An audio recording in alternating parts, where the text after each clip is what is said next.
Hello everyone. Wealth creation के journey में हम लोग मनी और फिनांस ये सारी चीज़ें जो हैं बार बार सुन रहे होते हैं। यहाँ पे सबसे जो इम्पॉर्टेंट एस्पेक्ट होता है वो कि फिनेंशियल गोल्स जो है उसको पहले हमें टारगेट करना चाहिए। बेसिकली फाइनेंशियल गोल्स पहले हमें सेट करने चाहिए और उसी के डायरेक्शन में हमें सारे एफर्ट को चैनलाइज करना चाहिए। तो फाइनेंशियल गोल्स किस तरह से हम लोग सेट करें, इसके बारे में एक डिटेल्ड वीडियो हम लोग देखने जा रहे हैं यहाँ पे। फाइनेंशियल गोल्स बेसिकली किस तरह से होने चाहिए? तो फाइनेंशियल गोल्स अगर हम लोग देखें तो स्पेसिफिक गोल्स, मेजरेबल गोल्स ये होने चाहिए कि जिसको आप मेजर कर सकें क्वांटिटी के टर्म्स में। जिसको आप बेसिकली स्पेसिफिक गोल्स हो, एकदम से रैंडम ना हो कि हाँ आपको बहुत, जैसे रैंडम कहने का सेंस क्या हो गया कि आपको बहुत सारा जो है वो कैपिटल क्रिएट करना है या बहुत सारा पैसा जो है वो बनाना है, लेकिन ये बहुत सारा नंबर्स के टर्म्स में आपको स्पेसिफाई करने की ज़रूरत है कि नंबर्स के टर्म्स में आपको कितना पैसा बनाना है। आपको मे बी हो सकता है किसी का कि 1 करोड़ बनाना है, किसी का 5 करोड़, 10 करोड़, 100 करोड़, 1000 करोड़, जो भी है।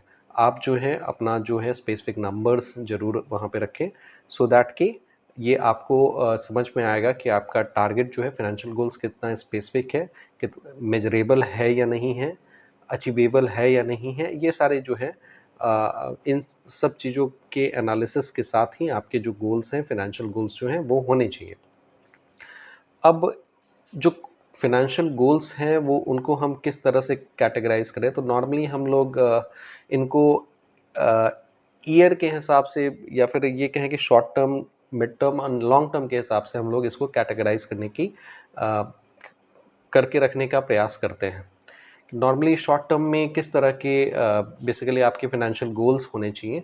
तो शॉर्ट टर्म में बेसिकली उस तरह के गोल्स होने चाहिए, इसमें एक इम्पॉर्टेंट गोल आपका होना चाहिए इमरजेंसी फंड के रिगार्डिंग।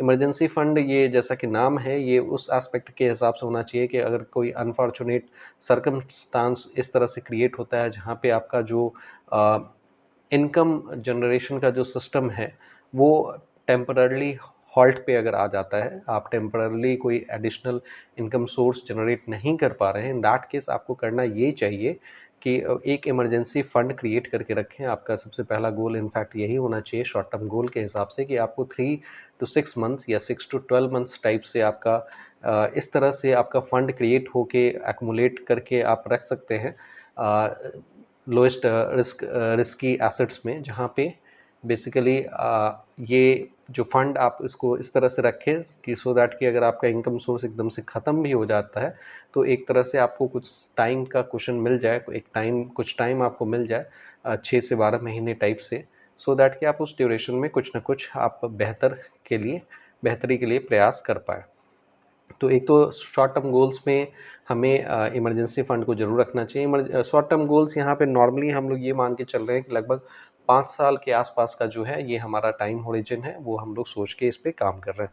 दूसरा ये हो सकता है कि अब कोई शॉर्ट टर्म गोल्स में कि वेकेशन का प्लान हो, मे बी इंडिया के एग्जॉटिक प्लेसेस घूमने के प्लान हो या फिर फॉरेन ट्रिप का प्लान हो, तो इसके लिए भी जो है आपको एक प्रॉपर फाइनेंशियल गोल सेट करके इस मद में जो है आपको पैसे जो है वो डालने चाहिए और सेविंग उसके अकॉर्डिंग आपको करना चाहिए। सेविंग या इन्वेस्टिंग जो भी आप जिस मोड में भी आप जाना चाहें, आप ये इसको लेके जा सकते हैं। तीसरा जो गोल हो सकता है कि जैसे बहुत हद तक जो होता है कि आपके पास में अगर डेट पहले से है और कुछ इस तरह के डेट है या इस तरह के लोन्स हैं जो कि हाई इंटरेस्ट वाले हैं, जैसे क्रेडिट कार्ड लोन हो गए या फिर दूसरे टाइप के आपके पर्सनल लोन्स वगैरह हो सकते हैं जहाँ पे इंटरेस्ट रेट काफ़ी हायर साइड में है। तो आपको सबसे पहला काम ये करना होता है कि आपका टारगेट इस तरह से होना चाहिए शॉर्ट टर्म में कि आप इस तरह के हाई इंटरेस्ट वाले जो आपके लोन्स हैं उनको आप समाप्त करें। उसके लिए आप कुछ कॉर्पस ठीक से इकट्ठा करें। तो ये आपके शॉर्ट टर्म गोल्स के पार्ट हो सकते हैं, इसके अकॉर्डिंग हम लोग चल सकते हैं और शॉर्ट टर्म गोल्स को मोटा-मोटी हम लोग लेस देन 5 ईयर्स के हिसाब से मान के चल रहे हैं। बाकी मिड टर्म गोल को हम लोग 5 टू 10 ईयर्स के अकॉर्डिंग लेके चलें। तो 5 टू 10 ईयर्स में may be home home buying हो सकता है, होम रिनोवेशन हो सकता है, दोनों इसके पार्ट हो सकते हैं। तो मिड टर्म गोल में जैसे बहुत लोगों का, इवन हर एक भारतीय का एक सपना ज़रूर होता है कि उनका अपना एक घर हो, अपना मकान हो।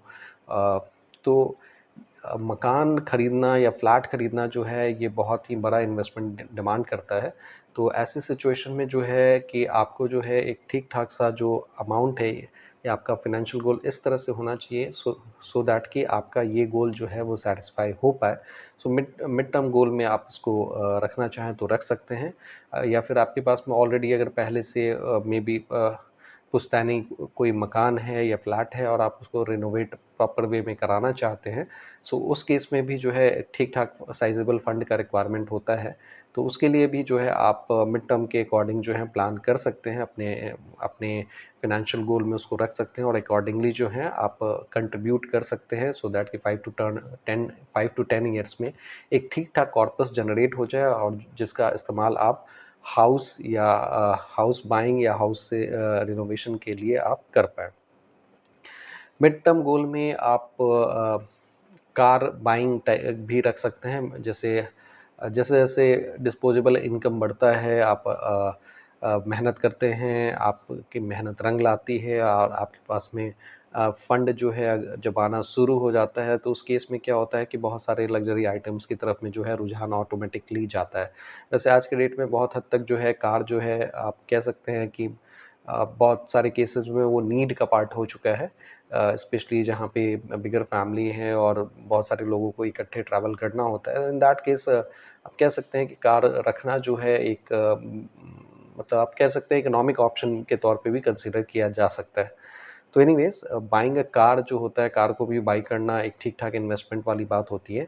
तो अगर मिड टर्म गोल में आप रखना चाहें इसको तो आप रख सकते हैं। कुछ लोग मेबी उसको इसको शॉर्ट टर्म गोल में भी रखना चाह सकते हैं। तो एनीवेज़ ये आप अपने अकॉर्डिंग जो है इसको शॉर्ट टर्म या मिड टर्म गोल के अकॉर्डिंग जो है आप प्लान करें और अकॉर्डिंगली आप इसमें जो है कुछ फंड जो है एलोकेट करें सो दैट कि शॉर्ट टर्म या मिड टर्म के अकॉर्डिंग जो है एक ठीक-ठाक साइज़ेबल कॉर्पस आपका क्रिएट होके मिल जाए और अकॉर्डिंगली आप ये अपना ड्रीम जो है या ये जो फाइनेंशियल गोल है वो आप अचीव कर पाएँ।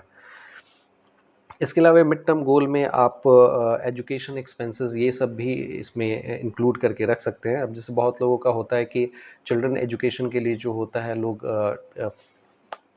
फंड जो है वो सेव करके रखना चाहते हैं।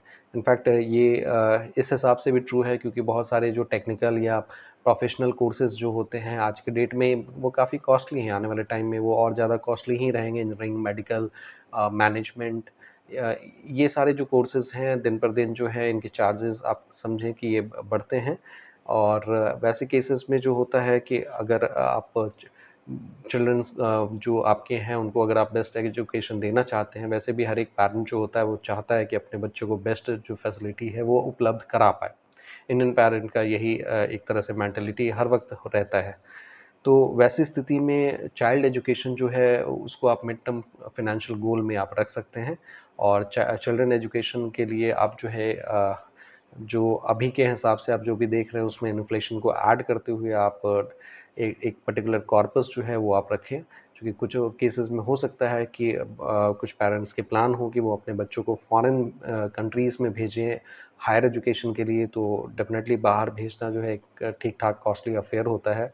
तो वैसी स्थिति में आप अपना जो है फंड एलोकेशन अकॉर्डिंगली कर पाएँगे, अपने फाइनेंशियल गोल को उसी तरह से आप सेट करके अपने वेल्थ को जनरेट कर पाएँगे।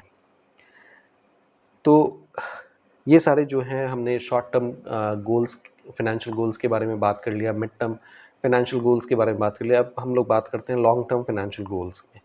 तो लॉन्ग टर्म फाइनेंशियल गोल्स में अगर आप देखेंगे तो एक तो रिटायरमेंट प्लानिंग जो होता है इन जनरल वो लॉन्ग टर्म फाइनेंशियल गोल्स का पार्ट होता है।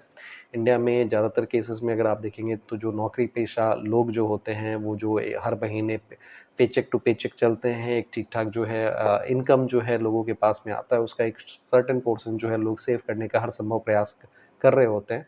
और वैसी स्थिति में जो होता है तो ये उम्मीद की जाती है कि एक आने वाले समय में कुछ टाइम लेके जो है एक ठीक-ठाक साइज़ेबल कैपिटल क्रिएट हो जाए सो दैट कि वो जो है रिटायरमेंट अर्ली रिटायरमेंट में भी प्लान कर पाएँ। सो रिटायरमेंट प्लानिंग की जहाँ तक बात है, तो रिटायरमेंट कॉर्पस बनाना ये बहुत ही ज़्यादा रिक्वायर्ड हो जाता है, ख़ासकर फ़ाइनेंशियली सिक्योरिटी अटेन करने के लिए, स्पेशली जब ओल्ड एज होता है, तो वैसी स्थिति में आप काम करने के लायक अगर कोई पर्सन नहीं है ओल्ड एज के कारण से, तो डेफ़िनेटली वैसी स्थिति में फ़ाइनेंशियल सिक्योरिटी अटमोस्ट इम्पॉर्टेंट हो जाता है। तो ये सारी सिचुएशन है और यहाँ पे लॉन्ग टर्म गोल्स जो है वो हम लोग ये मान के चल रहे हैं कि ग्रेटर दैन 10 ईयर्स का जो है ये हमारा प्लान है, 10 साल से ज़्यादा का जो है ये हमारा प्लान है। दूसरा जो ये सारा सिचुएशन होता है, एक होता है वेल्थ क्रिएशन का। लॉन्ग टर्म में जो है हर कोई जो है वो सुपर रिच होने के लिए प्रयास करता है। ओवरऑल सिनेरियो तो यही रहा है कि सुपर वेल्दी या सुपर रिच जो होता है क्लासेस क्या कर रहे होते हैं, ये तो ऑल टुगेदर डिफरेंट डिस्कशन हो जाएगा, लेकिन बेसिकली एक ठीक ठाक वेल्थ जनरेट करने के लिए, वेल्थ क्रिएट करने के लिए जो होता है उसके लिए भी लोगों का लॉन्ग टर्म में प्लान रहता है। और इनफैक्ट इसी कॉन्टेक्स्ट में आप समझिए कि जब एक ठीक ठाक वेल्थ कोई जनरेट कर लेता है तो फिर वो रिटायरमेंट प्लान भी आसानी से कर लेता है, अर्ली रिटायरमेंट के लिए भी सोचता है। तो ये सारी चीज़ें जो हैं वो लॉन्ग टर्म, वो basically short term, mid term and long term के हिसाब से जो है इनको आप फाइनेंशियल गोल्स के हिसाब के रूप में सेट कर सकते हैं। तो आपके क्या गोल्स हैं आप नीचे कमेंट बॉक्स में ज़रूर मेंशन करें।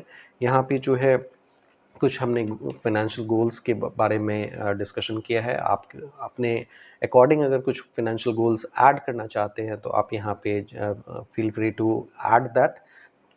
इसके अलावा यहाँ पे अगर हम लोग बात करें तो फाइनेंशियल गोल्स सेट करने के बेनिफिट्स क्या होंगे, इनके बारे में भी हम लोग बात कर रहे हैं कि फाइनेंशियल गोल से एक तो आपका जो भी एफर्ट होगा वो फोकस्ड होगा कि हाँ आप शॉर्ट टर्म, मिड टर्म और लॉन्ग टर्म में क्या चाहते हैं। तो एक तो आपको एक क्लैरिटी बना रहेगा कि आपको क्या किस डायरेक्शन में आगे बढ़ना है और इसी के अकॉर्डिंग जो है आप सेविंग भी करेंगे, इन्वेस्टिंग भी करेंगे और उसके अकॉर्डिंग आप रिटर्न के भी उम्मीद रखेंगे। दूसरा जो इसका बेनिफिट हो जाता है कि आपको जो है वो नेसेसरी मोटिवेशन भी मिलते रहता है कि आप जो है बेसिकली और ज़्यादा जो है सेविंग की तरफ में ध्यान दें और एक फाइनेंशियल डिसिप्लिन से जुड़े, फाइनेंशियल रिस्पॉन्सिबिलिटी जो है उसको आप कैटर करें अच्छे से। इसके अलावा अगर आप देखेंगे तो आपको एक सेंस ऑफ डायरेक्शन मिलता है कि फाइनेंशियल डिसीजंस लेने के अकॉर्डिंग कि आपको किस तरह के डिसीजन जो है वो आप आने वाले समय में लेंगे। तो इसके रिगार्डिंग भी आपको एक सेंस ऑफ डायरेक्शन यहाँ पे प्रोवाइड हो जाता है। इसके अलावा जो नेक्स्ट बेनिफिट होता है वो है आपका प्रोग्रेस ट्रैकिंग भी यहाँ से हो जाता है। जैसे जैसे आप जो है फाइनेंशियल गोल्स अपने अटेन करते जाते हैं, आपके प्रोग्रेस का भी एक ब्लूप्रिंट जो है वो तैयार होते चला जाता है। तो ये ओवरऑल जो है आपका फाइनेंशियल गोल्स के बेनिफिट्स के रूप में हम लोग इसको समझ सकते हैं। और एक क्लियर फाइनेंशियल गोल अगर आपने सेट कर लिया है तो ये आपको हर तरह से जो है मेंटली, फिजिकली, फाइनेंशियली हर तरह से प्रिपेयर करने के लिए सक्षम होता है। आप जो है आपका जो फोकस होता है वो शिफ्ट होता है पर्टिकुलर फाइनेंशियल गोल को अचीव करने के लिए और आप लॉन्ग टर्म में डेफिनेटली वेल्थ क्रिएशन के जर्नी पे आप बहुत आगे बढ़ जाते हैं। So thank you very much for your participation. अगर आपके कुछ क्वेरीज़ हैं तो नीचे कमेंट बॉक्स में ज़रूर मेंशन करें और इस तरह के जो इन्फॉर्मेशंस हैं वो आप तक पहुंचते रहें, उसके लिए आप जो है इस चैनल को सब्सक्राइब कर लें। Thank you very much.